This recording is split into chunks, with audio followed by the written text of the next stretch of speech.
আসসালামু আলাইকুম, নমস্কাৰ।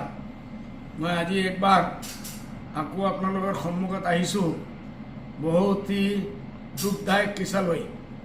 এক সপ্তাহ আগে মই মদিনা শৰীফৰ পৰা ৰিকুৱেষ্ট কৰিছিলোঁ গোটেই অসমবাসীক যে আমাৰ হাইলাকান্দি, কৰিমগঞ্জ জিলা আৰু বহুত জেগাত বানপানী বহুত বেছি হৈছে। ফ্লাড 2024 নামে দিয়া হৈছে।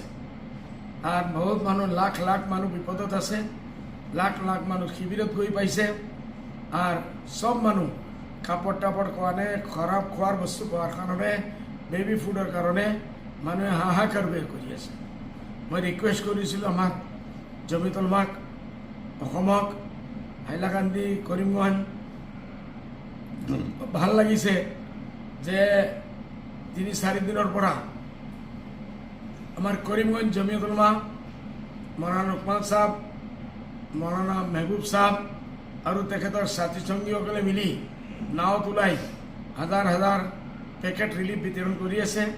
হাইলাকান্দিৰ মৌলানা তাজউদ্দিন সাহেব, বাহাৰ ভাই আৰু বহুত মানুহ নামিছে। পहिले এনেকুৱা নাই যে কৰিমগঞ্জৰ মানুহৰ পইচা নাই, বহুত পইচালা আছে, ডাঙৰ ডাঙৰ পইচালা আছে, আৰু হাইলাকান্দিতো আছে, ডাঙৰ ডাঙৰ বেপাৰীসকল আছে।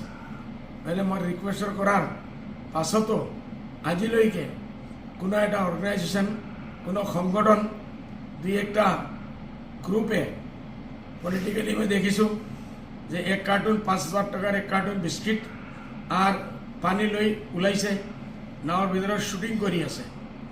এইটো কি হৈ যাব ইমান ডাঙৰ বিপদৰ পৰা? এতিয়া মই আকৌ একবাৰ আমাৰ যে 5জন বিধায়ক আছে, মই আপোনালোকক হাত জোড়ি ৰিকুয়েস্ট কৰি আছোঁ, আল্লাহ আপোনালোককো বহুত পইচা দিছে। আর এইটোই পরীক্ষার সময় মানুষ বিপদত যেতিয়া থাকে, বিপদত কোন কাম আহে? দুজ কাম আহে। এই বিপদৰ টাইম আপোনালোকে চাব নালাগে কোনে ভোট কিমান দিছে, কোনো দিয়া নাই, এক পইচা ভোট নালাগে। আমার সেৱা লাগে, মানৱ সেৱাৰ কাৰণে আমি ৰাস্তাত আহিছোঁ।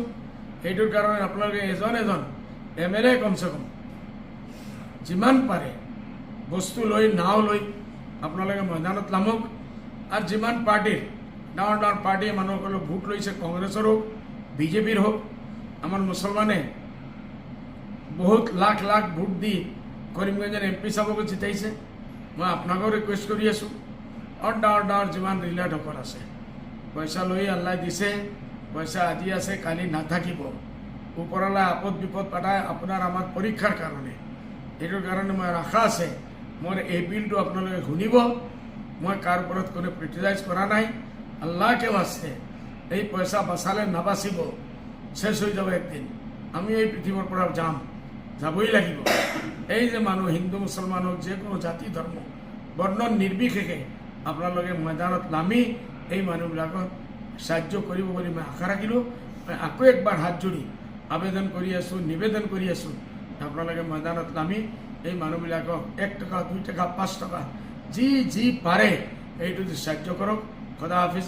মোৰ আশা আছে আপোনালোকে এই কথাটো শুনিব। কিছু মানুহ মোৰ এই বিলৰ পিছত ময়দানত নামিব, মই আশা ৰাখিছোঁ। খোদা হাফিজ। জয় হিন্দ, জয় আই অসম।